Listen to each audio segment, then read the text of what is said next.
Radio. Su servidor es Israel Macerón, profesor de Física, Química y Biología. Ahora vamos a revisar un circuito electrónico.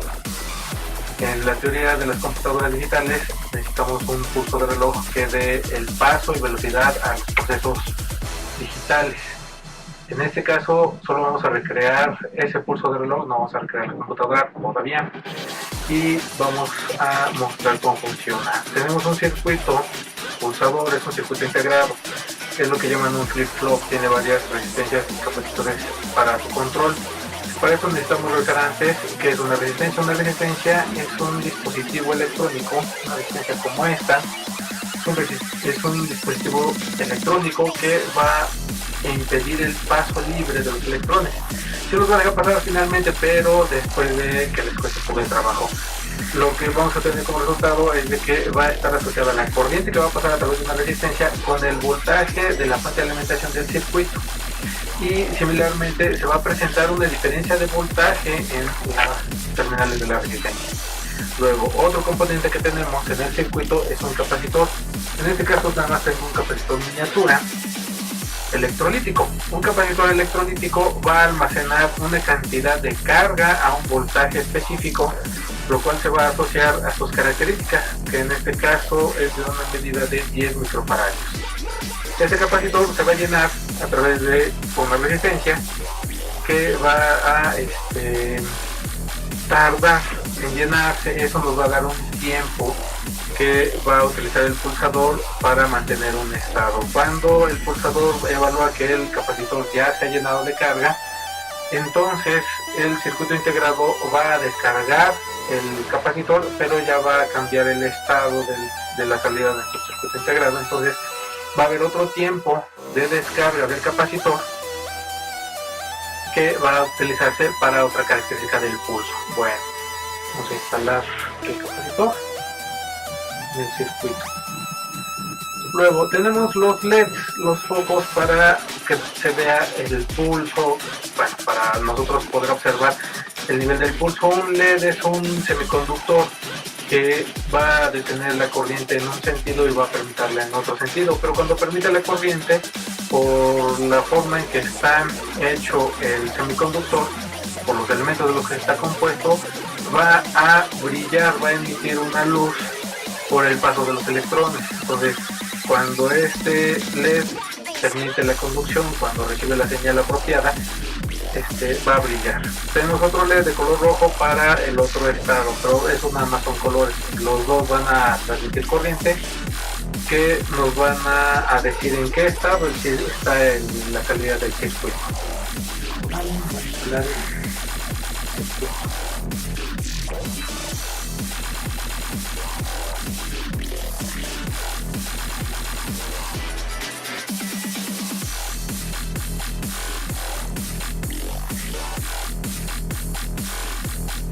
El circuito integrado que estamos utilizando en esta ocasión es un circuito encapsulado. Dentro de este circuito integrado tenemos una placa de silicio muy adentro de este circuito, muy pequeña, menos de 2 milímetros cuadrados, en el cual hay varios transistores que van a conformar un operador, un amplificador operacional con puertas de control, flip-flops y las conexiones para agujerear el voltaje y la salida y los controles.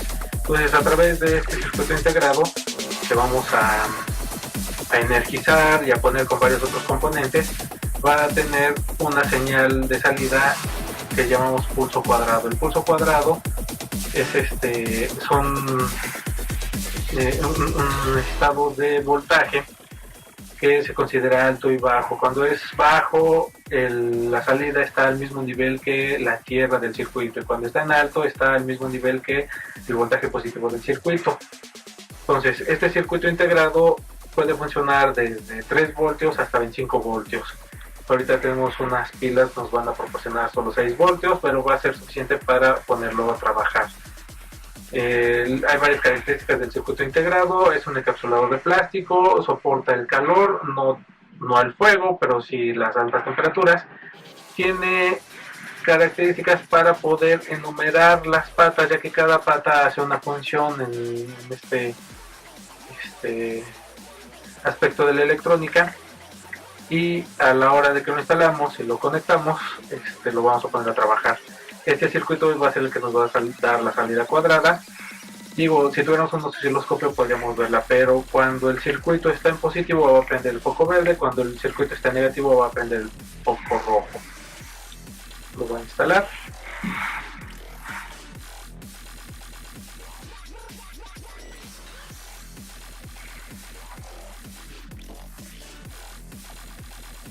Listo. Lo ponemos a trabajar. Ahora, este circuito está instalado en una tablilla de pruebas.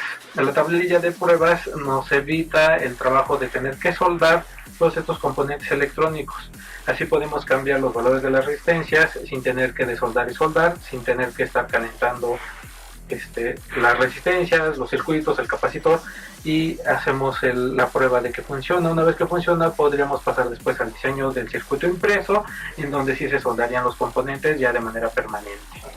Vamos a armarlo. Vamos a instalar primero el circuito integrado sin perder de vista la orientación del chip para no perder la pata 1, que es nuestra referencia. La pata 1 queda de este lado y este lado va conectado a tierra. La tablilla tiene la propiedad de que este grupo de 5 orificios están conectados eléctricamente, entonces la pata 1 está conectado eléctricamente a los otros 4 orificios que quedan disponibles y aislados de las demás filas de orificios. De esta forma puedo conectar varios componentes a la misma terminal del circuito integrado.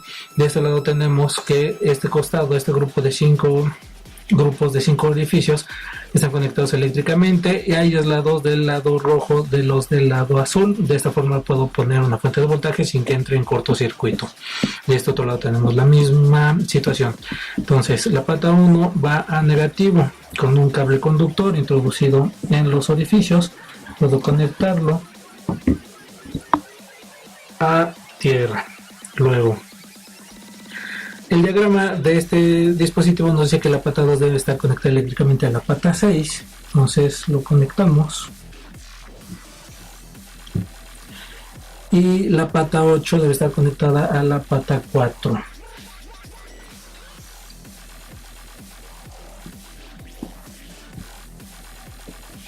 Ahora, la pata 4 debe ir conectada a positivo. De esta forma. La resistencia de valor chico va de la pata 8 a la pata 7 y la resistencia de valor grande va de la pata 7 a la pata 6. Ahora la salida es de la pata 3, la vamos a despejar un poco de este lado. Pata 3. Y de la pata 3 vamos a poner las otras dos resistencias para los LEDs. Estas dos resistencias van a evitar que nuestros LEDs descarguen la potencia de nuestra fuente de poder y evitar que se quemen.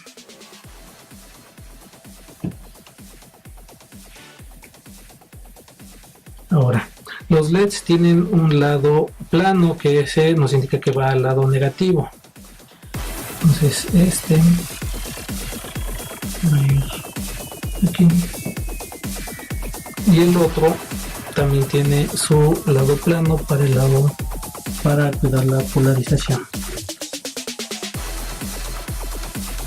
El capacitor tiene una franja gris que nos indica que es su lado negativo. Este capacitor es electrolítico, tiene que estar polarizado. Si se conecta al revés puede calentarse y hasta explotar. Este va conectado de la pata 2 a tierra o a negativo. Y luego nuestra fuente de voltaje. Este es el lado negativo, este es el lado positivo. Y ya tenemos un oscilador digital. Cuando esto prende, este se apaga y viceversa. Cuando este se apaga, este prende. Pero los dos no están prendidos al mismo tiempo.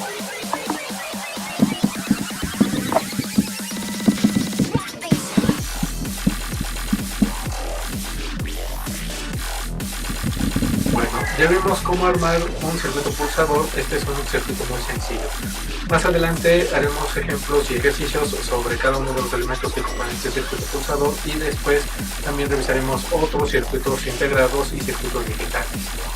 Muchas gracias por su atención. Les informó Israel.